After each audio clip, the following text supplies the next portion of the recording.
Labarai daga Kannywood.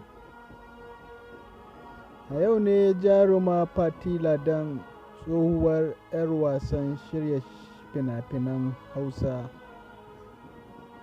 ta ba wa 'yan matan Kannywood shawara.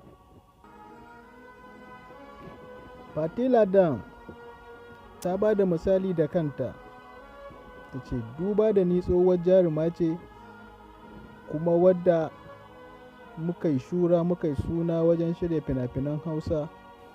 Kusan duk wani bahaushe ko in ce duk wani mai kallon fim ɗin shirin Hausa ya san mu, amma lokaci ɗaya ne aure na. Sai yasa na ce zan ɗau misali a kan kaina. Shawarar da zan ba 'yan matan Kannywood, musamman ma sababbin jarumai masu tasawa, ita ce don Allah don Annabi ina ba su mai shawara ga duk wadda ta samu miji wanda yana son ta tsakani da Allah kuma ya nuna mata auren ta zai yi.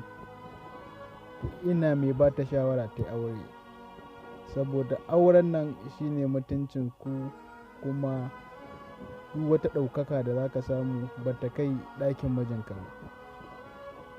Ni yanzu na yi aure, kuma duk wani farin ciki da nake nema a rayuwa na same shi.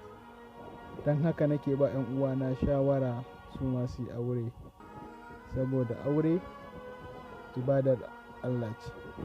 Ba wai ki ta ruwan ido ba ki ce ke sai mai kuɗi ko sai biloniya kaza za ki aura. Kawai ki addu'a Allah ya haɗa ki da nagari, kuma wanda zai iya ɗaukan nauyinki da wasu buƙatunki. Rufin asiri shine a rayuwa.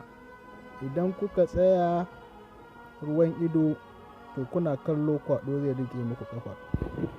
Ta ƙara da cewa ba na so ambaci suna, amma akwai tsofaffin jaruman Kannywood wadda hanyar yanzu ba su yi aure ba, kuma dama auren yanzu ta wuce musu. Suna son su yi auren amma ba mazaje.